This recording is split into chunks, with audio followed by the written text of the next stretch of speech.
Hello guys and welcome back to my channel. In this video I'm going to show to you how I am going to help this orchid get rid of the rotting pseudobulbs that she has. Here at the base I have some rotting pseudobulbs. I'm not sure if they have rotted from the top or from the bottom. Usually if the infection comes from the bottom, it is a very good sign that it might be infected with Fusarium. But in this case I believe the infection came from the top, because here I have another big pseudobulb. Here is very soft, and as I am getting to the base, the pseudobulb is hard. So that might be an infection from the joint of the leaf with the pseudobulb.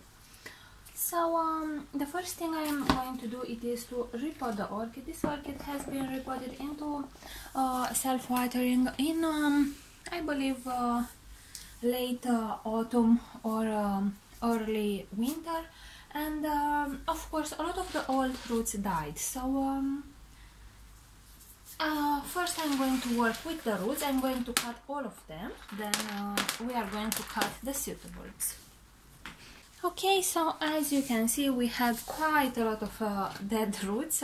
This is a very normal process that will happen with any orchid in semi-hydro. The old roots will slowly die as the new roots get hold of the orchid media.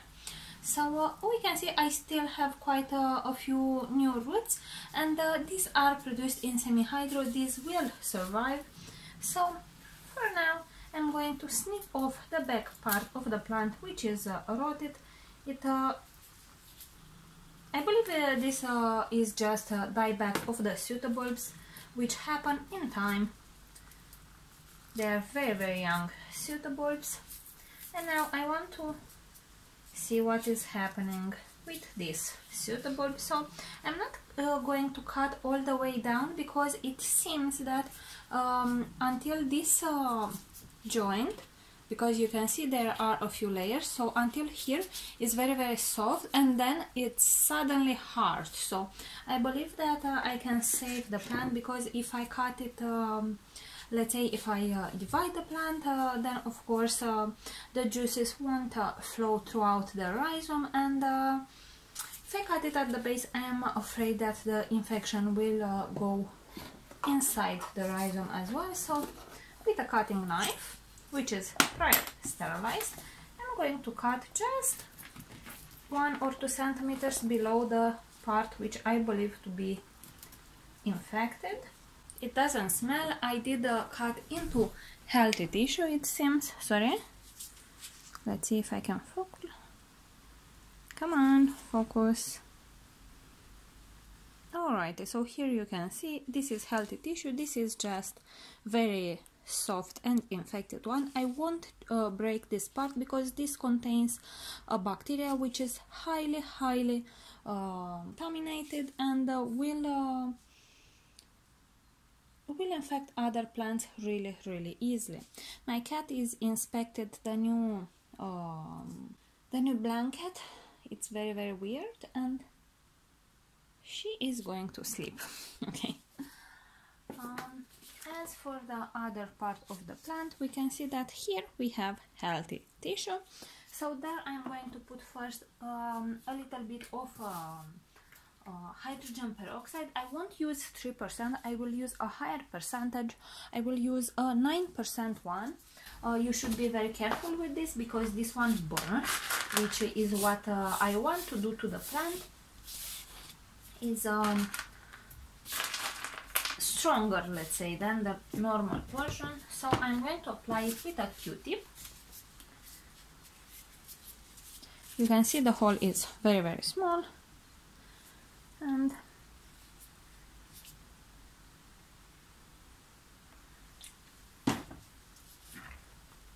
then after it fizzes for a few seconds, I'm going to put some cinnamon as well. You should never treat the roots with this high concentration of hydrogen peroxide, because it will burn them, and you don't want to do that to the roots. For roots, 3% is more than enough. but for cut wounds into the rhizome or pseudobulbs stems and things like that, leaves, I think that a higher percentage is better. We can see that it does fizz there. I will put just a little bit more and we will come back with the cinnamon. Okay guys, so now it is time to put some cinnamon. It is just ground cinnamon, the one you use to do cookies.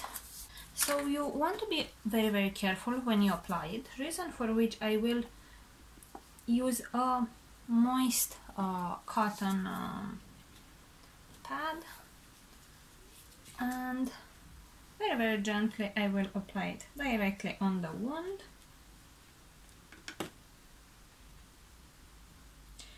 You don't really need to cover the whole area with it, because the one which already is there is going to dry off the whole area.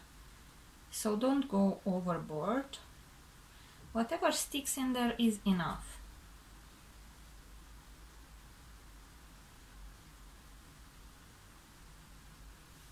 And you can see this is already looking much better.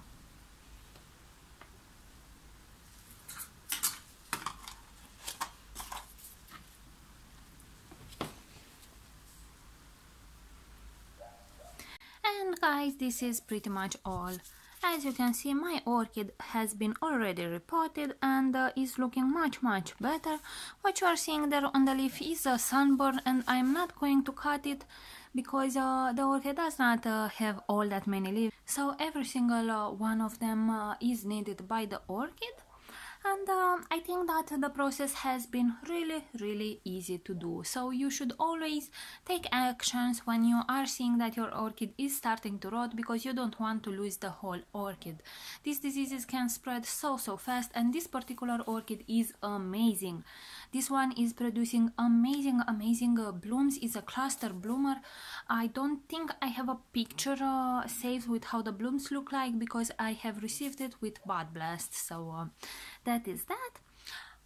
So right guys, if you have any questions, if I did not answer any of your questions, please leave them in the comment section below. Thank you so much for watching, and see you all next time. Bye.